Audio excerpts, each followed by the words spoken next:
Eu quero dizer que o Deus de Abraão, Isaac e Jacó está neste lugar.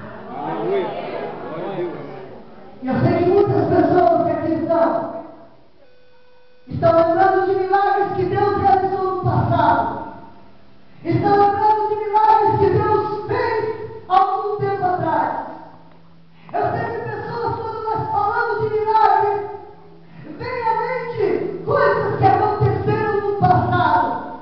Mas eu quero dizer que a igreja não pode mais viver no passado. Nós temos que ver milagres acontecendo nos dias de hoje. Nós não precisamos e não devemos viver em saudosismo. Na igreja, antigamente Deus operava, antigamente Deus curava, antigamente Deus fazia. E eu quero trazer uma palavra profética aqui nessa noite. Ainda hoje Deus faz milagres. Ainda hoje Deus realiza milagres.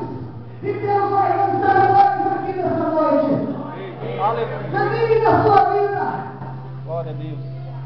E quando Deus responde a oração de Elias, Deus manda um fogo que consome todo aquele altar. E Deus responde a oração de Elias. E depois desse momento, diz a Bíblia que Elias convoca todo o povo que está ali. E todos os 450 profetas de Baal foram mortos à espada. Diga assim: os profetas de Baal foram mortos. Foram mortos. Olha o demônio, esses profetas de Baal foram mortos. Os profetas de Baal foram mortos. Os deuses estão mortos, irmãos. Mas nós servimos ao Deus vivo que responde com fogo. Nós servimos ao Deus que responde com fogo, e esse Deus está aqui nessa noite. Ele responde com fogo, ele responde com fogo na sua vida. Deus vai cantar fogo nessa noite.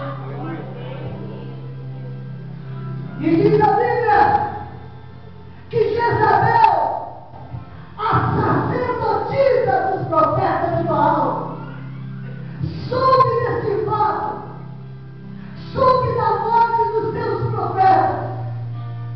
E quando ela soube, ela sentenciou a Elias de morte.